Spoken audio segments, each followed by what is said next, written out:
48 Laws of Power, Law number 2.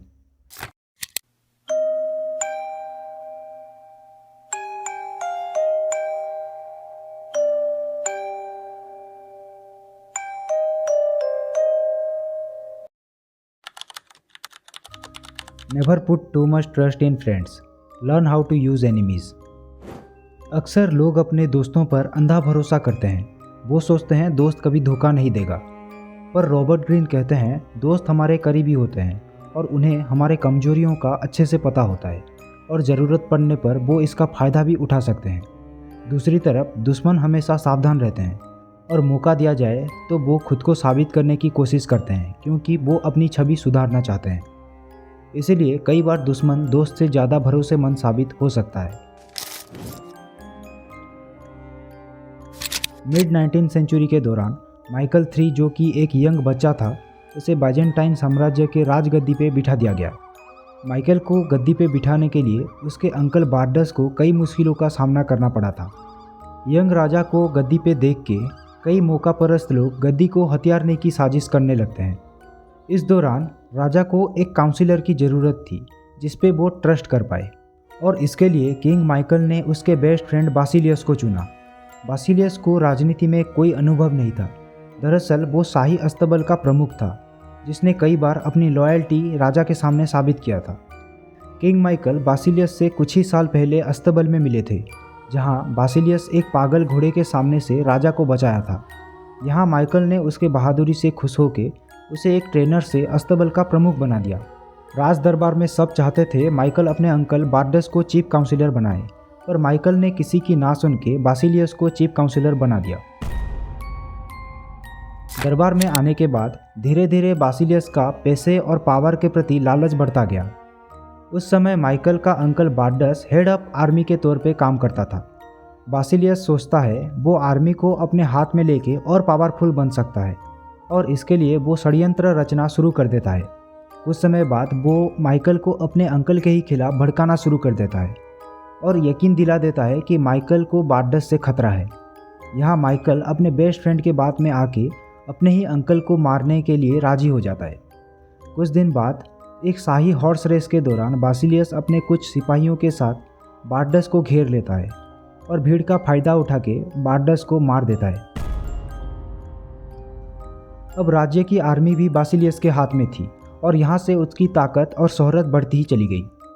दूसरी तरफ Michael फिजूल खर्ची करके अपना काफ़ी संपत्ति उड़ा चुका था और अब उसने बासिलियस से कहा कि वो अभी तक राजकोष से जो भी पैसा उधार लिया था अब उसमें से कुछ पैसा लौटा दे।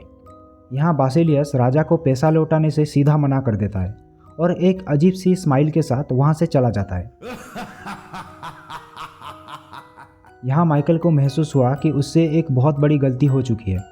वो साधारण सा घोड़ों की देखभाली करने वाला लड़का आज खुद राजा से भी ज़्यादा पावरफुल हो चुका था, पर अब बहुत देर हो चुकी थी।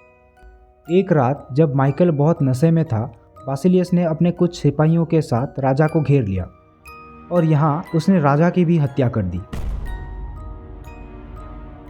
फिर उसने खुद को राज्य का सम्राट घोषित किया और अपने बेस्ट फ्रेंड के कटे हुए सर को एक भाले में टांग के उसे पूरे राज्य भर में घुमाया। माइकल अंधा भरोसा करके और खुली छूट देके एक राक्षस को तैयार कर चुका था जिसे जो चाहिए था वो मिल रहा था। ऐसी स्थिति में इंसान को लगने लगता है कि उससे सब कुछ अपनी मेहनत की वजह से मिल रहा है और वो अपने ऊपर हुए सारे एहसानों को भी भूल जाता है। जिस दिन माइकल ने बासिलियस के बदले हुए अंदाज को देखा, अगर उसी वक्त वो कुछ करता तो शायद उसकी जान बच सकती थी, पर कई बार दोस्ती और प्यार इंसान को अंधा कर देता है। इंसान यकीन नहीं कर पाता कि उसके करीबी दोस्त उसे धोखा दे सकते हैं। माइकल को भी यही लगा था, और अंत में उसी का सर भाले में लटका हुआ था और भाले को पकड़ने वाला उसका ही बेस्ट फ्रेंड बासिलियस था।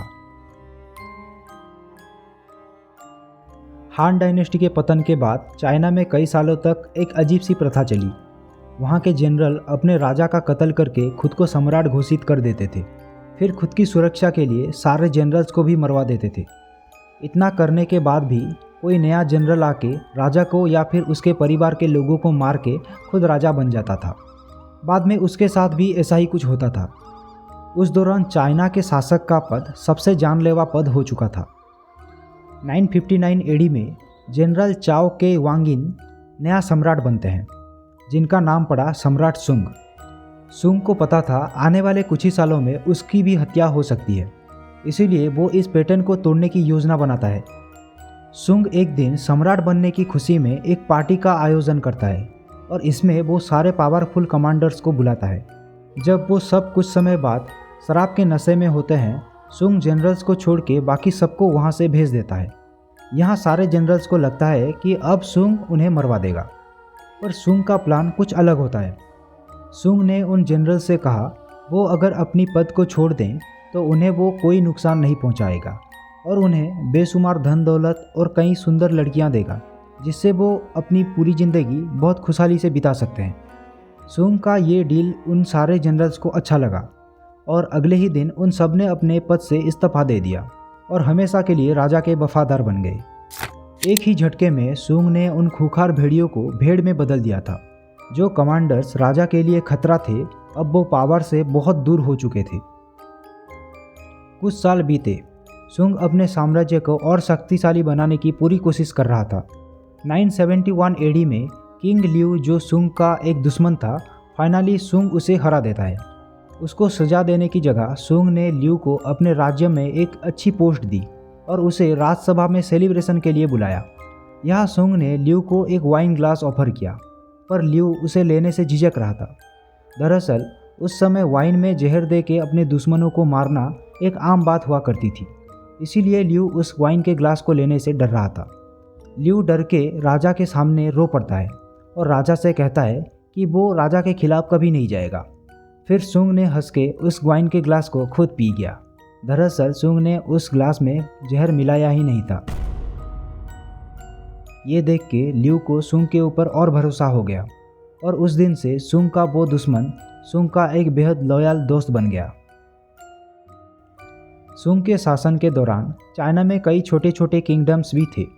उनमें से एक किंगडम का राजा चेन सू सुंग के खिलाफ साजिश कर रहा था। सुंग के सैनिकों को इसका पता चला और वो इस साजिश का सारा डॉक्यूमेंट प्रूफ सुंग को जाके दिए। जब एक बार चेन सू सुंग के दरबार में आया हुआ था, उसे जेल में ना डाल के सुंग ने उसे सम्मान किया और जाते वक्त उसे एक बंडल दे के कहा कि उसे वो रास्ते में खोले। जब जाते समय चेन सू ने उस बंडल को खोला, उसने देखा उसमें वो सारी जानकारी थी जो वो सुंग को मारने के लिए कर रहा था। यहाँ उसे रियलाइज हुआ कि सुंग को पहले से इसका पता था, फिर भी उसने कुछ नहीं किया। सुंग के इस स्टेप ने चेन सू का दिल जीत लिया और वो भी सुंग का एक लॉयल दोस्त बन गया। इन कहानियों से आपने क्या सीखा? दोस्तों, पहले कहानी में माइकल ने अपने दोस्त बासिलियस पे अंधा भरोसा किया और उसके इस कदम के वजह से उसे अपनी जान गंवानी पड़ी। पर दूसरे कहानी में किंग सुंग ने बड़ी चालाकी से अपने दुश्मनों का इस्तेमाल किया और उनके इस चालाकी के वजह से उनका राजवंश 300 साल से भी ज़्यादा चाइना में शासन कर पाया। सेकेंड लॉ ऑफ पावर हमें यही सिखाता है कि अगर हम ज़्यादा इमोशनल ना होकर परिस्थिति को समझ के कदम बढ़ाएं तो ये हमेशा हमारे पावर को बढ़ाएगा। यही था आज का वीडियो। अगर आपको वीडियो पसंद आया तो एक लाइक ज़रूर कर दीजिए। आगे आप किस तरह का कंटेंट देखना चाहते हो कमेंट करके हमें ज़रूर बताइए। Thank you.